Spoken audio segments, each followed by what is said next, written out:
Doctor Zakir Naik তার লেকচারে অমুসলিম মহিলারাও থাকেন, তারা পূর্ণ পর্দা অবস্থায় থাকে না, তিনি তাদের দিকে দৃষ্টি দেন, সেই হিসাবে পর্দা তার ইসলাম নষ্ট হয়ে গেছে। জবাব, যদি ডাক্তার জাকির নায়েক লেকচারের সময় বা আলোচনার সময় তার সামনে অমুসলিম মহিলারা প্রশ্ন করেন এবং ইসলাম গ্রহণ করতে আসেন, তখন তারা পর্দায় থাকে না, এই হিসাবে যদি তার ইসলাম নষ্ট হয়ে যায়, যারা এই ফতোয়াগুলি দেন তারা যদি ঢাকার পরিবেশে যখন চলেন, সামনে কি সব তাদের পর্দাওয়ালা মহিলারা আসে? তারা কি চোখ বন্ধ করে চলেন? তারাও তো দৃষ্টি দেন, তাহলে তাদেরও ইসলাম তো নষ্ট হয়ে গেছে। তারা তো ঘরের ভিতর ঢুকে বসে থাকেন না, বা বাইরে বের হইলে চোখে তো ওইরকম কিছু দেন না, বরং তারাও রাস্তাঘাটে চলেন, তাহলে অবশ্যই তাদেরও ইসলামটা নষ্ট হয়ে গেছে। এটি একটি অহেতুক কথা এবং বাতিল কথা। বরং অন্য কারণে তারা ইসলাম নষ্ট করে ফেলেছেন, এজন্য এখন ডাক্তার জাকিরের ইসলাম নষ্ট হয়ে যাওয়ার কথা তারা বলে। তা কি অন্য কারণে তাদের ইসলাম নষ্ট কিভাবে হয়ে গেছে? কোরআন এবং সহিহ সুন্নাহ বাদ দিয়ে বিভিন্ন তরিকা ও মতাদর্শে চলার কারণে তাদের ইসলামগুলি নষ্ট হয়ে গেছে। যারা আজকে কোরআন হাদিসকে প্রাধান্য দেয় না, এজন্য তাদের ইসলাম দুর্বল হয়ে গেছে, অথবা কমজোর হয়ে গেছে, অথবা নষ্ট হয়ে গেছে। আর ডাক্তার জাকির নায়েক কোনো মাযহাব মানার কথা বলেননি, কোনো পীর সাহেব মানার কথা বলেননি, কোনো গাউস কুতুব ধরার কথা বলেননি, বলেছেন কোরআন সুন্নাহ ধরার কথা। এই জন্য তাদের গায়ে লেগে গেছে, এজন্য এখন তারা বলে যে ডাক্তার জাকির নায়েকের ইসলাম নষ্ট হয়ে গেছে। বিষয়টা উল্টা, তাদের ইসলাম নষ্ট হয়ে যাওয়ার কথা ডাক্তার জাকির নায়েক বলেছেন, এই জন্য এখন ডাক্তার জাকির নায়েকের ইসলাম তারা নষ্ট করে দিচ্ছে। তো আমরা বলবো যে এই ধরনের একজন অমুসলিম মহিলাই কারো সামনে আসলেই যে তার ইচ্ছা মতো তার দিকে দৃষ্টি দিবে, এটি কখনো জায়েজ নেই। আর দৃষ্টি দেওয়া এটি সকলের দৃষ্টি সমানও নয়।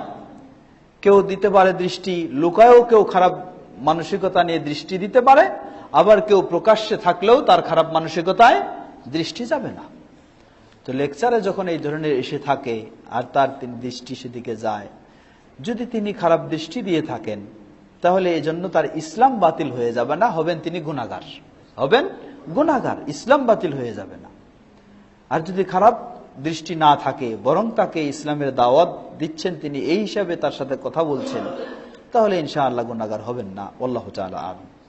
প্রশ্ন করেছেন, মুহাম্মদ সাল্লাল্লাহু আলাইহি ওয়াসাল্লামের নামের পূর্বে হযরত বলা যাবে কি?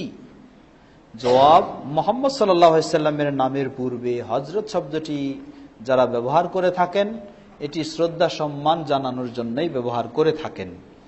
কিন্তু কোরআন এবং সুন্নাহর আলোকে বোঝা যায় এই ধরনের হযরত শব্দের ব্যবহার পাওয়া যায় না। এটি ভারতীয় উপমহাদেশের পরিভাষা। রাসূল সাল্লাল্লাহু আলাইহি ওয়াসাল্লামকে সবচেয়ে যারা বেশি সম্মান করতেন তারা হচ্ছেন সাহাবায়ে কেরামগণ।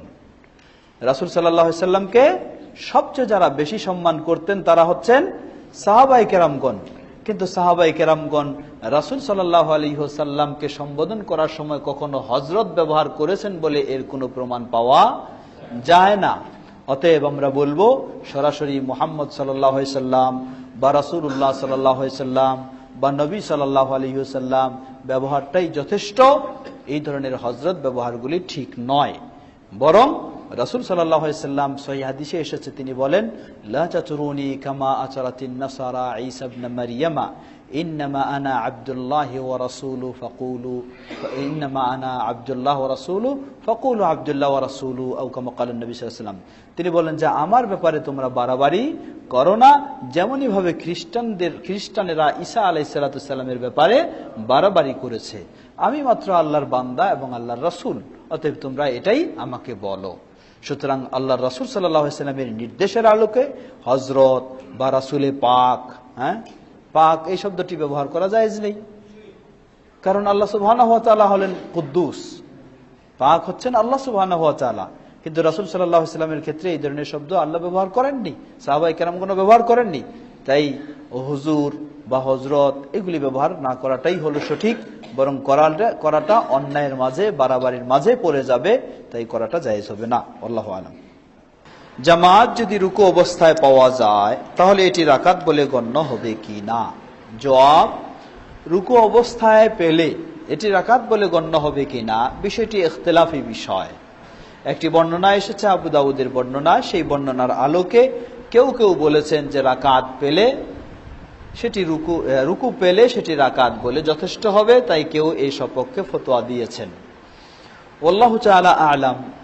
কিন্তু এই বর্ণনার ক্ষেত্রে গবেষকগণ বলেন যে কোন নুসখায় আবু দাউদের এই বর্ণনাটি পাওয়া যায় না, আবার কোন প্রিন্টে এটি পাওয়া যায়। সেই হিসাবে এই বর্ণনাটি নিয়েও কিছু কথা রয়েছে। দ্বিতীয় বিষয় হলো সূরাতুল ফাতিহা, এর ক্ষেত্রে রাসূল সাল্লাল্লাহু আলাইহি সাল্লাম যেভাবে নির্দেশনা দিয়েছেন, অতএব সূরা ফাতিহা হচ্ছে সালাতের একটি রুকুন। অনুরূপভাবে কিয়াম, ইমামের সাথে দাঁড়ানো, এটাও হচ্ছে সালাতের আরেকটি রুকুন। যেহেতু দুই রুকুন ছুটে যাচ্ছে, অপরপক্ষে এই হাদিসের বা এই বর্ণনা নিয়ে কিছু মতামত রয়েছে, সুতরাং আমরা মনে করি বা প্রাধান্য দিই সেই রাকাতটাকে গণ্য না করাটাই উত্তম। আল্লাহু তাআলা আ'লাম।